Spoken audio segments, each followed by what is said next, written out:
Welcome to the Simplify Your Life podcast, where we talk about how to create a life you won't need an escape from. I'm Coach Simone, author of the book 111 Ways to Simplify Your Life, and I'm glad you decided to tune in.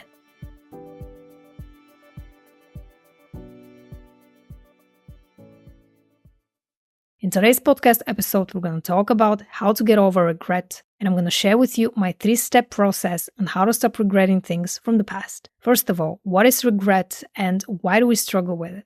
Regret is the emotion you feel when you're sorry for something you've done in the past, for the way things turned out to be, or when you wish that you'd made a different decision because you didn't like the consequences of your actions. But why do we struggle with regret? Regret is one of those emotions that linger for a very long time. It creates this huge story in your mind that you keep repeating to yourself over and over again. And as with any other story, the more you pay attention to it, the more you start believing it.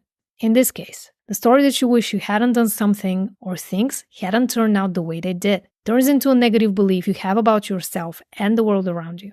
The thing is, every time you have this story in your mind of how much you regret it, you start feeling the emotion of regret and vice versa. So how can you break the cycle? Let's get into step number 1 on how to get over regret, which is to discover why you're holding on to it. I want you to ask yourself some introspective questions to understand the real reason for holding on to that regret. 1. What happened? 2. Who was there? 3. What did you say or do? 4. What do you regret exactly? 5. What does regret give you? 6. What does it take away from you? The 5th question is really important because it shows you why you keep holding on to that regret instead of allowing yourself to move on. There is something regret is providing for you right now, and you need to realize what that is. Is it self-pity or a way to beat yourself up because it's what you're used to? Are you deriving a sense of your identity by holding on to that regret? Sometimes we're not aware of certain aspects of our personalities because we're trying to suppress them. I've created a free cheat sheet on how to get to know your shadow self. If you want to download it, just click the link in the description box below or head over to coachsimono.com/shadow. Now let's move on to step number 2, which is to forgive yourself and other people if necessary. Forgiving yourself is one of the most important things you need to do if you want to get over regret. Why? Because that is the only way to let go of the past. Sometimes regretting things also involves others, so it might be a good idea to think of a way to forgive them as well.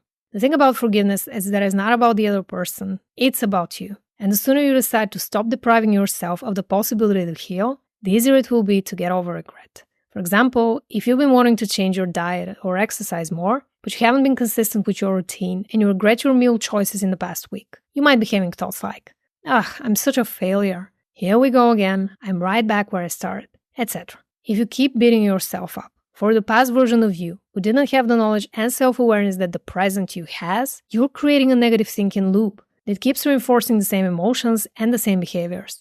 So if you want to change your behavior in the future, you need to start by forgiving yourself for not showing up in the past. You don't have to keep doing this to yourself. You can forgive yourself and give yourself some grace. The truth is that we're all doing the best that we can from the current state of consciousness that we're in. Meaning, you did the best that you could at the time, so there is no point in beating yourself up anymore. Instead of listening to your inner critic who keeps saying mean things in your mind, you can forgive yourself by accepting that the past is gone and you simply can't change it. You did the best that you could. No matter what happened, it's over. You're free to rewrite your story. It is up to you whether you decide to dwell on the past or get off the floor where you've been kicking yourself for years and finally get over regret. Sometimes when we regret things in the past, we lack self-confidence and feel like our power has been taken away. If you want to learn more on this topic, you can register for my free masterclass, 3 Confidence Secrets Every Woman Needs to Know, by clicking the link in the description box below or visiting coachsimono.com/masterclass. Which brings me to the next step, which is to reframe the situation in your mind. When you have regret over something you did or something that happened in the past, you're holding on to a story. You're viewing the situation in a particular way that is not favorable to you in the present moment. Instead of thinking how much it hurt or how naive you were, you can choose to ask yourself another question. How has this situation helped me grow? Some events lead to unfavorable consequences, and some of them are more serious than others. But even the worst outcomes teach us lessons as long as we're alive. What has this situation taught you? How can you use the mistake you've made to grow and evolve as a person? Do you need to make amends? The easiest way to reframe past regret is to gather evidence that can help you prove the opposite of what you think of the situation right now. What do I mean by this? Well, let's say you have regret over eating junk food in the past and being overweight. You might have thoughts like, I'm such a failure.